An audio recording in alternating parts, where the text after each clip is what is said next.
Thank you very much, Rudy, and hello, everyone. I hope you had a great lunch break in the beautiful city of Barcelona and could enjoy a nice moment, a dignified moment for yourself. I'm super happy and excited to present to you my passion project and initiative called the Dignified Self.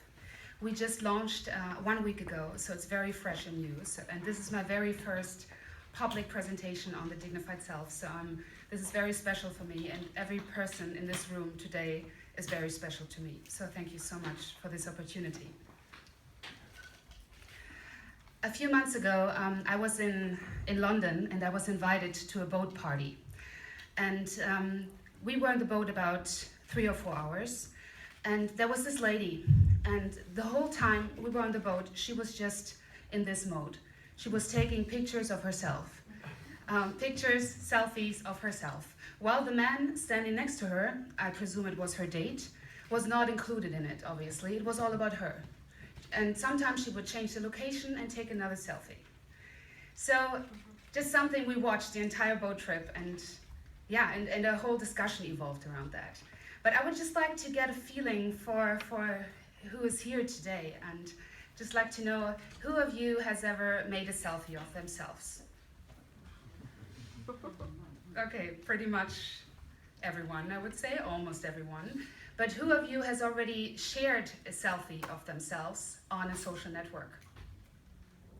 Oh, a few less. Okay, interesting.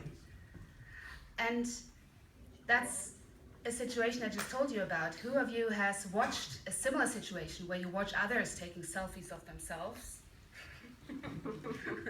And probably thought, okay, this is a bit awkward. I don't know if this is going into the way that I think a date should be going, but okay, that's the new normal, I guess. Is it?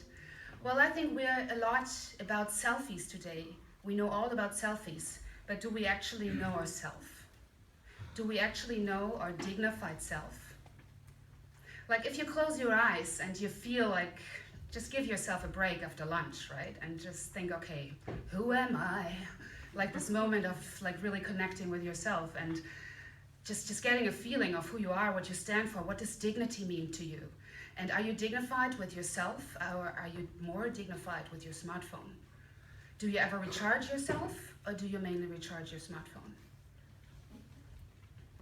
I believe it's an important question to figure out who your dignified self is. And it's a question that probably can't be answered by Google.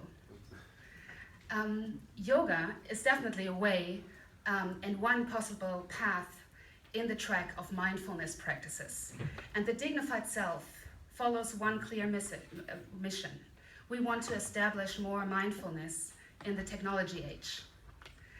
But I believe mindfulness is not just yoga or meditation. I believe mindfulness has many faces, and we all have our own channel and medium to connect with, to find our inner voice again. And even Google has somehow figured this out, because now Google is even launching, or has launched, a mindfulness program in their company called Search Inside Yourself. So they're all into it already, and there's more companies joining. What is mindfulness anyway? It's popping up here and there now as a new buzzword, but what does it really mean, and why does it really matter now? I think this little picture portraits the situation we are in pretty nicely. Are you mindful, or is your mind full? Like in the technology age that we are living in right now, the digital transformation age, we have a lot of information and data that we're confronted with all the time. And there's just a lot to sink in and to figure out for yourself. Also, as being involved in this business as well, it's often a lot about the future. We just had a panel which was wonderful, but it was about the future, right? What about the now? Like we're not talking about the update of the update. We're talking about the present moment. What's happening now? How am I feeling now? Mindfulness is about consciousness and really being in the present moment and clearing your mind of everything that might be there, just to really feel yourself again. So can you still hear yourself? Spontaneously, who would answer this with a yes? Can you still hear yourself? Okay, I would say it's like maybe 40-50% of the room. But this is wonderful. Then I feel there's a lot of dignified people in the room already. I don't know if everybody can, and I think I feel my responsibility as someone who has worked in the mobile and digital industry for over a decade to actually help others to find their channel again in a world that is full of bling blings, notifications here, and WhatsApp messages there. We have just launched the website, thedignifiedself.com, and here you see what it looks like.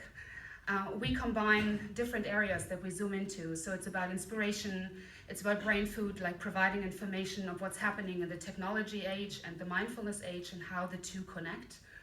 It's also about mindfulness itself, of course. What does it mean and what are the different phases? Like, what are the options besides yoga and meditation? What about singing, for example? That's my mindfulness practice. Or what about walking a dog? Whatever it is, sailing. It can be anything. You just have to figure it out for yourself. Another thing is tools, like what are the daily tools that other tech people have included into their daily life to still stay connected? And it's actually quite fun. This is fun to find out what they do. Everybody has their own solutions and answers to it. And also we introduce people, like in companies, of course, because there's already a few companies that get involved in this matter. And I think there should be much more, especially with the age we're facing and where we're going right now. And I love this morning that we already talked a lot about human approaches and about happiness. Where's the human in all of that, in IoT and quantified self? What's the position of the human in the future? And those are topics that we want to build a platform for and have delivered a platform on the dignifiedself.com. So here are the different areas that we are providing information about.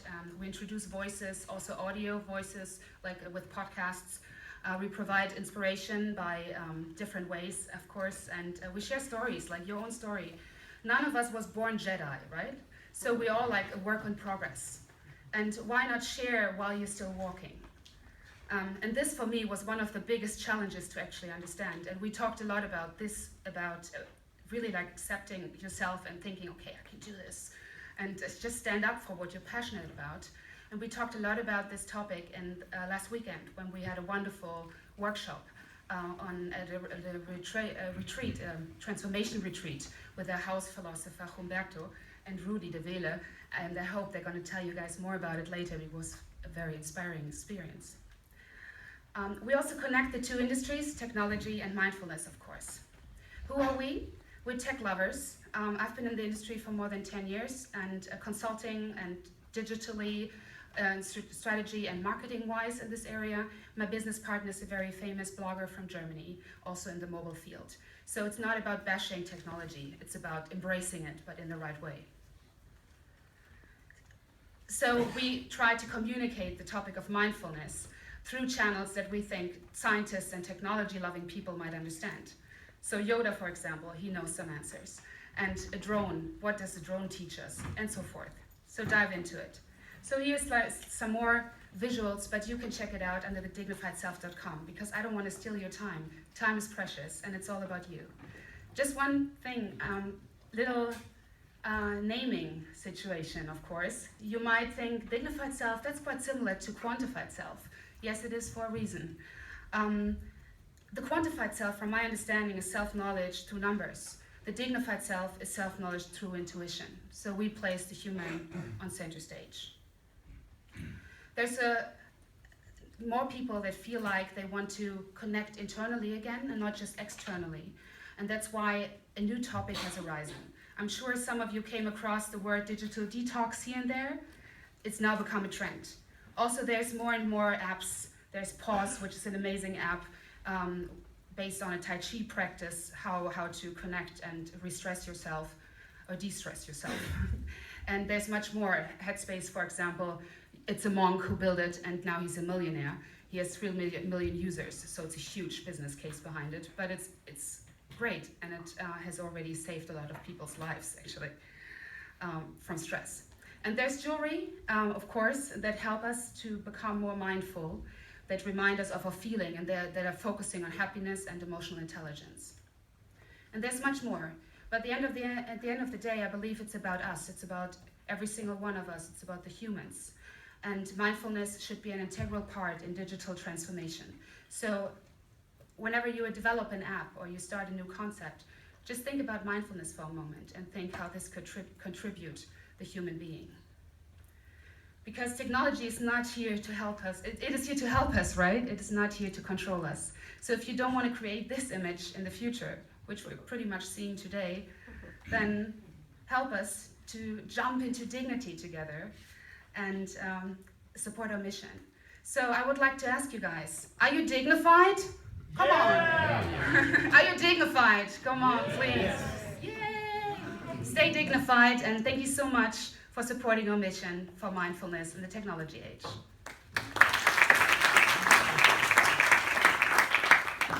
Don't you love